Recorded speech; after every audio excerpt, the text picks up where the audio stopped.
Hi friends, பாகியலட்சுமியில் promo release பண்ணியிருக்காங்க.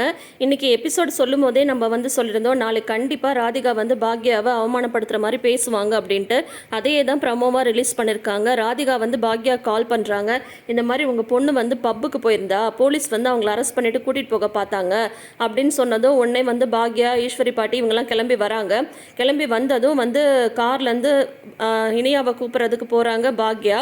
அப்போ ராதிகா நல்லா நிற்க வச்சு கேள்வி கேட்குறாங்க பாக்யாவை. உங்கள் பொண்ணு பர்த்டே பார்ட்டின்னு போய் சொல்லிட்டு பப்புக்கு போனதுனால போலீஸ் அரெஸ்ட் பண்ண பார்த்துச்சு. நான் தான் அரெஸ்ட் பண்ண விடாமல் காப்பாற்றிருக்கேன். ஆனால் நீங்கள் இதையே என்ன பண்ணீங்க, எனக்கே தெரியாமல் என் பொண்ணை கோர்ட்டில் கொண்டு நிப்பாட்டினீங்க. ஆனால் நான் எப்படி நடந்துட்டு இருக்கேன் பாருங்கள். இப்போ தெரியுதா, இதுதான் பாக்யாவுக்கும் ராதிகாவுக்கும் இருக்கிற வித்தியாசம். நான் நினச்சிருந்தா என்ன வேணால் பண்ணியிருக்க முடியும், உங்கள் பொண்ணை அசிங்கப்படுத்தியிருக்க முடியும். ஆனால் நான் அப்படி பண்ணல, இப்போயாவது தெரிஞ்சுக்கோங்க அப்படின்னு சொல்லிட்டு ரொம்ப கேவலமாக பேசுகிறாங்க. இது ப்ரமோவில் ஒரு நிமிஷத்தில் சொன்ன டைலாக் தான். கண்டிப்பாக நாளைக்கு எபிசோடில் இதை விட ஸ்ட்ராங்காக ராதிகா பேசி பாக்யாவை கூனி குறுகி நிற்க வைப்பாங்க. குற்ற உணர்ச்சியில் தடுமாற போகிறாங்க பாக்யா திருப்பி கேட்கலாம், நான் ஒன்றும் உங்கள் அம்மா மாதிரி தப்பான கேஸை போட்டு அத்தையை கோர்ட்டு கூண்டில் ஏற்றல அப்படின்ற மாதிரி கேட்கலாம். ஆனால் இந்த இனியா தான் பேச விட மாட்டாங்களே. எப்பயும் பார்த்தீங்கன்னா பாக்யா அவமானப்பட்டு நிற்கிறதுக்கெலாம் ஒரு ரீசனாக நிற்கிறது இனியா மட்டும்தான். மற்றபடி எழிலோ செழியனோ கிடையாது. செழியன் விஷயத்தை கூட ரொம்ப டீசெண்டாக ஹேண்டில் பண்ணாங்க பாக்யா. ஆனால் இந்த இனியாவால் நிறைய தடவை இந்த மாதிரி தலை குனிஞ்சு நின்று இருக்காங்க.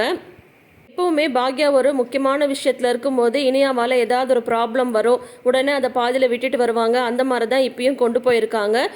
ஒரு எபிசோடில் ராதிகாவை கொஞ்சம் இறக்கி காட்டினா அடுத்த எபிசோட்லேயே அவங்கள கெத்தாக காட்டுறதுக்கு டைரக்டர் பயங்கரமாக மெனக்கெட்டுறாரு.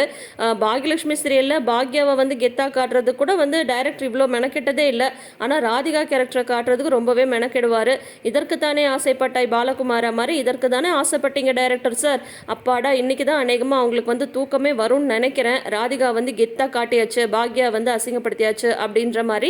சரி பார்க்கலாம், நாளைக்கு ஃபுல் எபிசோட பார்த்தா முழு கச்சேரியும் என்னன்னு சொல்லிட்டு தெரிய போகுது. இதை பற்றி நீங்கள் என்ன நினைக்கிறீங்கன்றதை மறக்காமல் கமெண்ட் செஷனில் சொல்லுங்கள். இந்த ப்ரமோவை பார்த்ததுமே இது எதிர்பார்த்த ப்ரமோவாக இருந்தாலும் எனக்கு லைட்டாக இரிட்டேட் தான் ஆச்சு. உங்களுக்கும் அந்த மாதிரி இருந்தாதான்னு சொல்லிட்டு கமெண்ட் செஷனில் சொல்லுங்கள். தொடர்ந்து வீடியோஸ்க்கு நம்ம சேனலை சப்ஸ்கிரைப் பண்ணிக்கோங்க. தேங்க்யூ.